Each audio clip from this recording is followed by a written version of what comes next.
Last video में भी अपन यहीं पे आए थे और अपन ने महेंद्र जी से बहुत सारी चर्चा की थी टमाटर की खेती के बारे में। आज अपन फिर आए हैं और आज अपन बात करेंगे महेंद्र जी के साथ। मुकेश जी भी हैं आज अपने साथ में। और मुकेश जी भी को भी बता दें, ये भी अपने एग्रीकल्चर से ही हैं। एग्रीकल्चर से इन्होंने अभी पीएचडी कर रहे हैं एमपीयूटी उदयपुर से।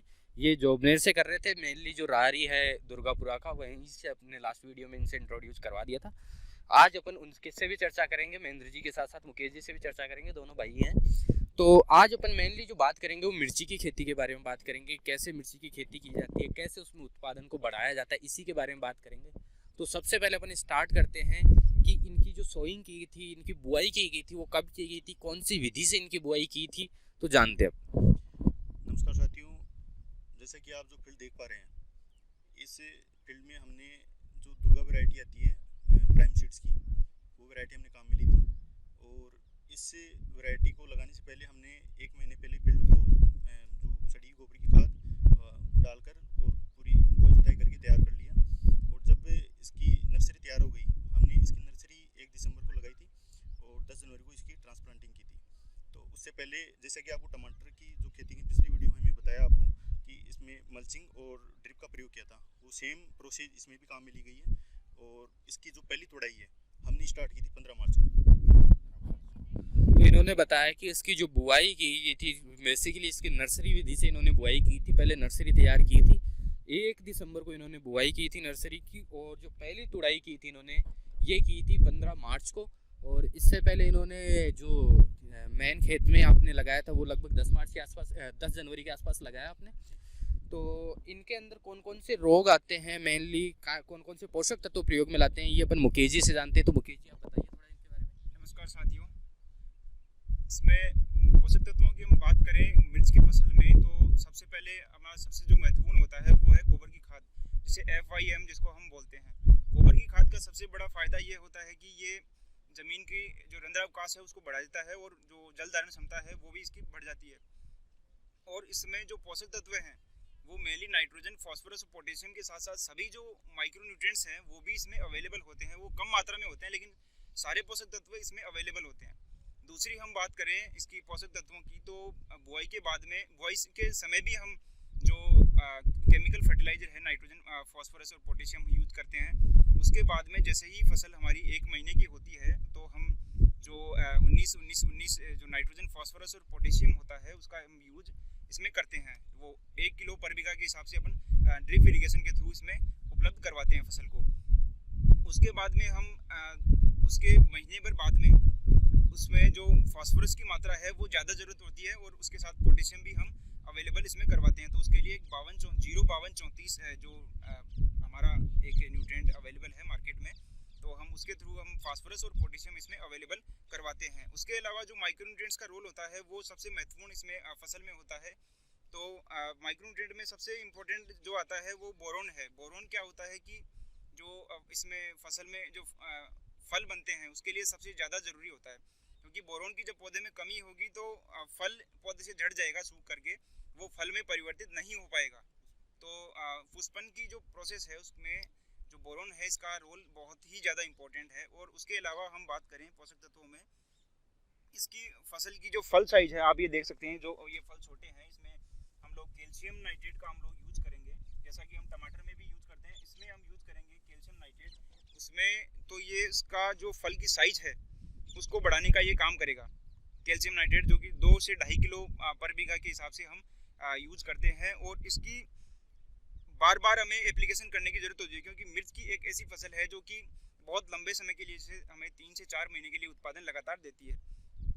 तो इसमें क्या होता है कि जैसे हर तुड़ाई के बाद में जो माइक्रो न्यूट्रिएंट्स हैं, जो भी मेजर हमारे न्यूट्रिएंट्स हैं और हमारे जो कैल्शियम नाइट्रेट है, हर तुड़ाई के बाद हमें देना जरूरी होता है। इन्होंने पोषक तत्वों के बारे में बहुत जानकारी दी। इन्होंने एक चीज़ और बताई है कि जिसे पुष्पन को अच्छे तरीके से फल में परिवर्तित करने के लिए एक पोषक तत्व के यहाँ पे इन्होंने जिक्र किया है, बोरोन का।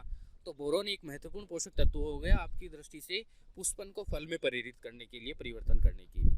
इसके अलावा एक और महत्वपूर्ण जो जानकारी मुझे लगी इस फसल में कि ये जो वैरायटी इन्होंने लगाई है इसका जो उत्पादन है ये लगभग 3 से 4 महीने तक चलता रहता है। तो इसमें एक फ़ायदा आपको ये भी मिल सकता है कि अगर आपके इस टाइम पे अगर मार्केट में भाव अच्छे नहीं है तो 3-4 महीने में एक बार तो अच्छे भाव आएंगे, जिससे आपको जो उत्पादन में जो अपन बात कर सकते हैं मुख्य रूप से जो पैसे हैं आपके इनकम है वो अच्छी हो सके। तो आपका इसके बारे में क्या सुझाव है? देखिए, जो मिर्च की ये फसल है लंबे समय तक चलती है, लेकिन इसका उत्पादन लंबे समय तक तभी संभव है जब एक अच्छी वैरायटी हो और उस वैरायटी का अच्छा प्रबंध हो, ये तभी संभव है। उन्होंने 2 चीज़ और बताई है कि वैरायटी अच्छी होनी चाहिए, जो तो आपने अच्छी ली है। इसके अलावा प्रबंध भी एक महत्वपूर्ण चीज़ है, जिससे अगर प्रबंध अच्छा नहीं होगा तो आपकी ये क्या होगा, थोड़े समय में ही फसल खत्म हो जाएगी। लेकिन अगर प्रबंधन अच्छा कर रखा है तो ये फसल लंबे समय तक चलेगी।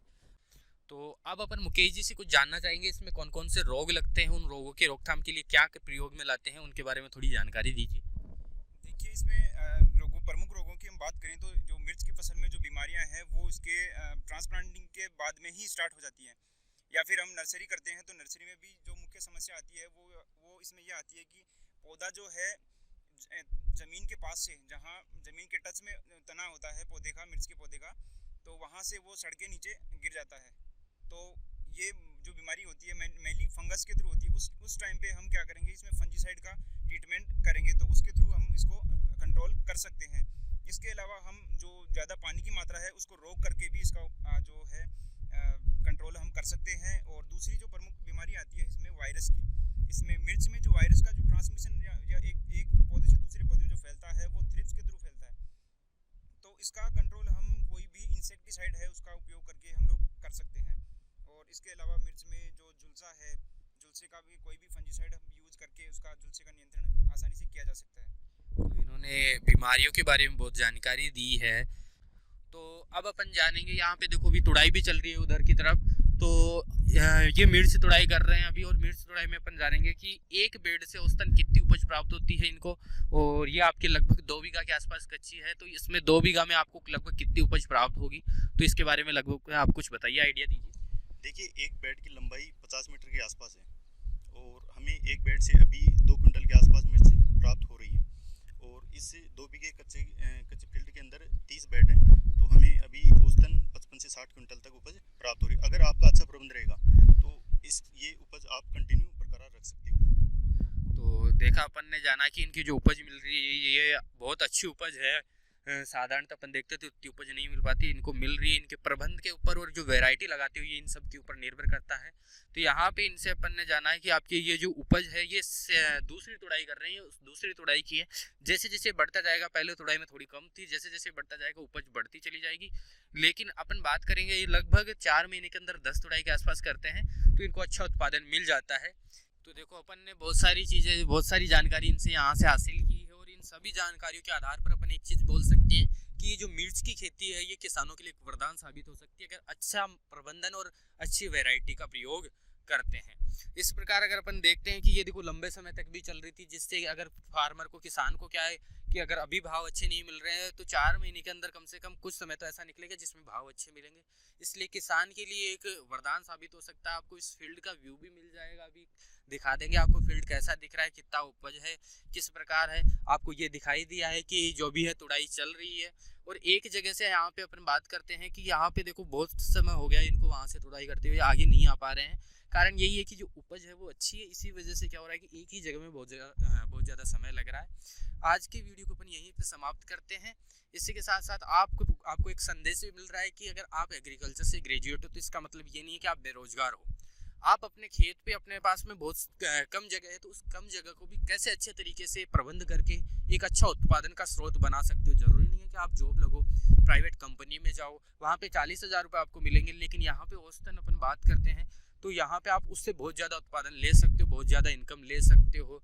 मैंने इनसे बात की कि जो लास्ट ईयर था, अभी तो क्या थोड़ा लॉकडाउन के चलते प्रॉब्लम चल रही है, लास्ट ईयर पर डे की जो इनकम थी इसी सीजन की वो 1 से 1.5 लाख रुपए तक भी थी। तो यहाँ पे ऐसे इनकम आपके बाकी और जगह पॉसिबल नहीं है। तो आप जो अपन ने नॉलेज एक्वायर किया उस नॉलेज का एक्चुअल यूज आप यहाँ फील्ड में आकर कर सकते हो। इसके अलावा आपके पास में और भी बहुत सारे ऑप्शन है। अगर आपके पास में इतना बड़ा खेत नहीं है तो आप हाईटेक कल्टीवेशन कर सकते हो, प्रोटेक्टेड कल्टीवेशन कर सकते हो, उसमें भी बहुत सारे स्कोप है। इसी के साथ अपना वीडियो यहीं पे ख़त्म करते हैं। धन्यवाद।